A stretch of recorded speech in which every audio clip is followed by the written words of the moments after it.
سەڵتەنەت خوازان و ئەلزایمێری مێژووی 43 ساڵ لەو پێش لە ساڵی 1357 هەتاوی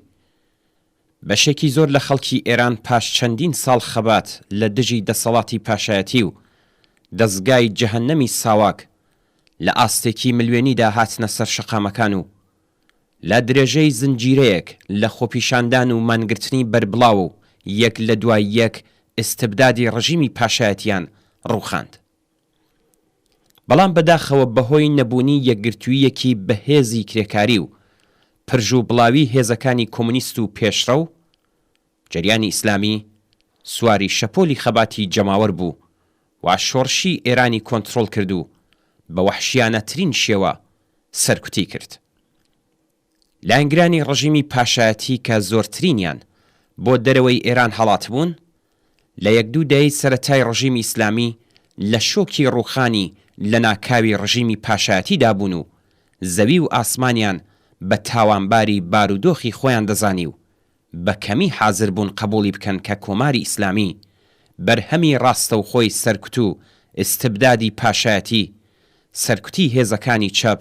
ئازادی خواز و پێشکەوت و پەروەردەکردنی خێڵی بەربڵاوی ئاخوندەکان و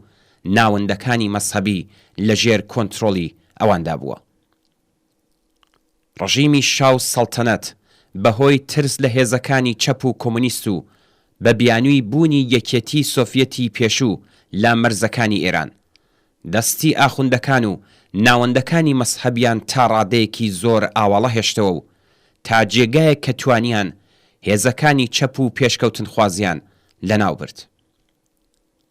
لە دوا ڕۆژی ڕووخانی ڕژیمی پاشایەتی دەستگای ڕوحانیەت و لەسەرەوەی ئەو خومەینی بە یارمەتی و پشتیوانی ئەمریکا و باقی زلهێزەکانی ڕۆژاوایی ئیسلامیان جێگرەوەیەکی کەم مەترسی بە نسبەت هێزەکانی چەپ دەزانی و بەکردەوە بە بەهێزکردنی ئەوان یارمەتیاندا کە دەسەڵاتی سیاسی لە پاشایەتیەوە بۆ ئیسلامی بگۆڕێ. بە بڵاوبوونەوەی گەندەڵی و سەرکوت جەنایەت و تێرۆریزمی ئیسلامی سەڵتەنەت خوازانی سەرەکی کە ڕێبەری و ڕێنوێنی گروپەکانی پرژ و بڵاوی دەسەڵاتی پێشووی پاشایەتی بوون بە بێشەرمیەوە لە قەرزداری خەڵکەوە بوون بە تەڵەبکار لە خەڵک. پرۆژەی ئاوەژ و خوێندنەوەی مێژوو دەستی پێکردو، ئەویش مێژوویەکی زیندوو کە هێشتا قوربانیەکانی ئەشکەنجە و سەرکوتی ساواک لە ژیاندان و دەتوانن شایەدی بدەن کە چ جەنایەت و توندوتیژیەک لە زیندانەکانی ترسناکی دەسەڵاتی پاشایەتی لە دژی زیندانیانی سیاسی و دژبەرانی ڕژیم بەڕێوە چووە. سەڵتەنەت خوازان بە یارمەتی ڕاگەیەنەرەکانی دەرەوەی فارسی زمان وەک مەنۆتۆ، BBC، رادیۆ فەردا، دەنگی ئامریکا، ئیران ئەنتەرناشناڵ و کەیهانی لەندەن دەستیان کرد بە ئاوەژ و خوێندنەوەی مێژووی ئێستای ئێران بە تایبەت لە دەورانی پاشایەتی ڕەزاشا و محەممەد ڕەزاشادا. سەرانی سەڵتەنەت خواز کە خۆیان ئەلزایمێری سیاسیان هەیە گۆیا خەڵکی زەجر شێشتو و زڵم دیتووی ئێرانیان ناچار لە هەڵبژاردننی خراپ و خراپتر بینیوە و چون دەسەڵاتی ئیسلامی سەرکوت و جەنایەتی زۆرتری ئەنجام داوە و دەیدات پس خەڵک ناچارن بە هەڵبژاردننی خراپ یان جەنایەتێکی کەمتر. نە ئاغا و خانمەکانی سەڵتەنەت خواز خەڵک ناچار لە گەڕانەوە بۆ دەورانی پاشایەتی و دزەکانی نجومی بنەماڵی پاشایەتی، گەڕانەوە بۆ دەورانی سەرکوتی ساواک،